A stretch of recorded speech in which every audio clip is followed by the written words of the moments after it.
ইয়ারফাইল্লাহুল্লাযীনা আমানু মিনকুম, তোমাদের মধ্য থেকে যারা ঈমানদার হবে তাহাদের সম্মান আমি আল্লাহ বাড়িয়ে দেব।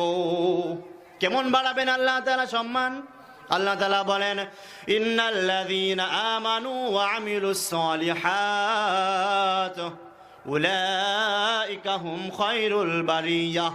রব্বুল আলামিন বলেন, নিশ্চয় যারা ঈমান আনবে, তারপর নেক নেক কাজ করবে, ভালো ভালো কথা বলবে, ভালো ভালো কাজ করবে, সদা সর্বদাই নেকের কাজে নিজের জীবনটা বিলিয়ে দেবে, আল্লাহ তাআলা বলেন উলাইকা হুম খায়রুল বারিয়াহ, তাহারাই তো হলো সৃষ্টির সেরা, মানুষের মাঝে সবচাইতে সেরা মানুষ।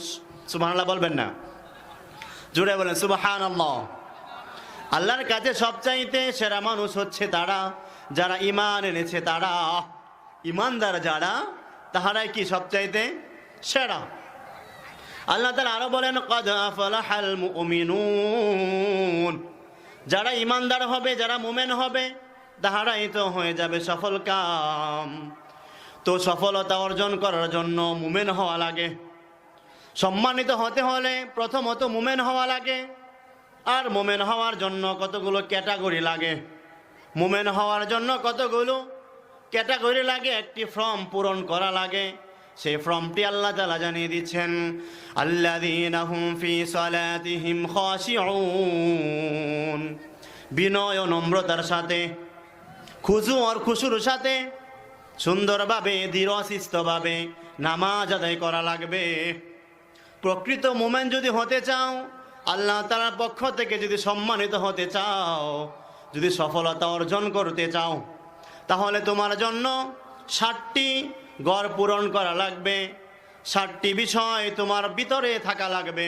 তার ভিতরে ক্বাদ আফলাহাল মুমিনুন আল্লাযীনা হুম ফি সালাতিহিম খাশিউন, তার ভিতরে প্রথমটি হচ্ছে খুজু আর খুশুর সাথে নামাজ আদায় করা লাগবে। সুন্দর করে এমনভাবে নামাজ আদায় করা লাগবে যে আনতা আবুদাল্লাহ কান্নাকা তারাহু ফাইন লাম তাকুন তারাহু ফাইন্নাহু ইয়ারাক।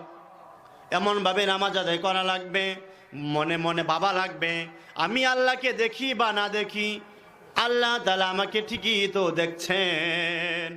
আইনামা তাকুনু, আমি যেখানেই থাকি না কেন সেখানেই তো মহান আল্লাহ তাআলা আমাকে দেখেন। ওয়া হুয়া মাআকুম আইনামা কুনতুম, আমি যেখানেই থাকি না কেন সেখানেই তো আল্লাহ আমাকে বেষ্টন করে